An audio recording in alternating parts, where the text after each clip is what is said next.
Hello అండి, welcome to నాగలక్ష్మిస్ collections. ఈరోజు మన స్పెషల్ రెసిపీ వచ్చేసి సేమియా పులిహోర అండి. ఎప్పుడు రైస్తోని రవ్వలతోనే చేస్తాం కదా, ఇలా సేమియాతో కూడా మనం పులిహోర చేసి పెడితే పిల్లలు ఇష్టంగా తింటారు. ఇది చాలా టేస్టీగా ఉంటుంది. ప్లస్ స్నాక్ రెసిపీ కింద కూడా దీన్ని మనం తీసుకోవచ్చు. ఈరోజు మనం దీన్ని ఎలా ప్రిపేర్ చేయాలో చూద్దామండి. ముందుగా ఒక పాన్ తీసుకొని ఒక కప్పు సేమ్యాలు తీసుకోవాలండి. ఈ సేమ్యాలు వచ్చి బ్యాంబినో వెర్మిసెల్లి ఇవి నేను తీసుకున్నాను. ఇవైతే కనుక చాలా టేస్టీగా ఉంటాయి, ప్లస్ ముద్ద అవ్వకుండా ఉంటాయండి ఈ సేమ్యాలు. అందుకనే నేను ఎప్పుడు సేమ్యాలు అనేవి బ్యాంబినో నేను చూస్ చేసుకుంటాను. ఇవి రోస్ట్గా ఈ విధంగా వేయించుకోవాలి. ముందు మీడియం ఫ్లేమ్లో పెట్టుకుని మాడిపోకుండా రోస్ట్గా వేయించేసుకోవాలి. ఈ విధంగా వేయించేసుకునే పక్కన పెట్టేసుకోవాలండి. అదే పాన్లో మనం 1 కప్పు సేమ్యాలు తీసుకున్నాం కదా, 1.5 కప్ వాటర్ తీసుకోవాలండి.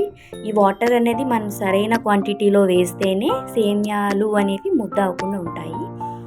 1 స్పూన్ సాల్ట్ తీసుకున్నాను, చిటికెడు పసుపు, కాస్తంత ఆయిల్ వేసానండి. ఆయిల్ ఎందుకు వేస్తామంటే సేమ్యాలు అనేవి ఒకదానికొకటి అతుక్కోకుండా విడివిడిగా పొడిగా ఉండటానికి మనం ఆయిల్ అనేది వేసుకుంటాము. ఇవి బాగా మరిగించుకోవాలి. ఈ విధంగా మరిగించుకున్న తర్వాత ముందుగా వేయించి పెట్టుకున్న సేమ్యాలన్నింటినీ దీనిలో వేసేసి ఉడికించుకోవాలండి. ఇవి దగ్గర పడేంత వరకు కూడా హై ఫ్లేమ్లో పెట్టి ఉడికించుకోవాలి. సేమ్యాలు ఎప్పుడు కూడా దగ్గర పడే వరకు కూడా హై ఫ్లేమ్లో పెట్టి ఉడికించుకోవాలి, లేదంటే ముద్ద అయిపోతాయి. ఇలా దగ్గర పడిన తర్వాత అప్పుడు మీడియం ఫ్లేమ్లో కానీ స్లో ఫ్లేమ్లో కానీ పెట్టుకొని మనం ఇంకా ఉడికించుకోవాలి.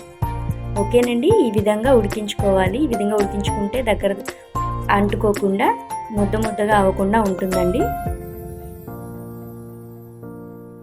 ఓకే, ఈ విధంగా ఉడికించిన సేమ్యాలని పక్కన పెట్టేద్దామండి.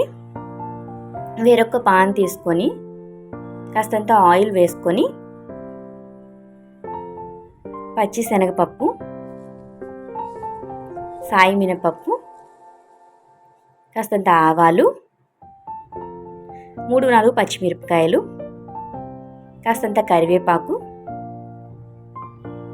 4 ఎండుమిర్చి, ఇవన్నీ కూడా బాగా వేయించుకోవాలి మాడిపోకుండా. మనం వేరుశనగ గుళ్ళు కూడా వేసుకోవచ్చండి, కాకపోతే సేమ్యా పులిహోరలో అంతగా అవి ఇది ఉండవని నేను వేయలేదు. నెక్స్ట్ ఏంటంటే ఇంగువ, చిటికెడు ఇంగువ తీసుకొని ఇందులో వేసుకొని వేయించుకోవాలండి. ఓకే, ముందుగా మనం ప్రిపేర్ చేసుకున్న సేమ్యాలో ఇప్పుడు వేయించుకున్న తాలింపు మొత్తం వేసేసి కాస్తంత క్యారెట్ తురుము వేసుకున్నానండి. ఇది మనకి మంచిది, పిల్లలకి మంచిది కదా క్యారెట్. ఇది నిమ్మరసం, 2 పెద్ద సైజు నిమ్మకాయలు తీసుకుని, అంటే మన సేమ్యాకి ఎంత పులుపు సరిపోతుందో అంత నిమ్మరసాన్ని తీసుకొని ఇందులో యాడ్ చేసుకొని బాగా మిక్స్ చేసుకోవాలి. మనం ఉడికించేటప్పుడు సేమ్యాలకి సాల్ట్ వేసుకున్నాం కదా, ఒకసారి రుచి చూసి సాల్ట్ అనేది సరిపోకపోతే వేసుకోండి.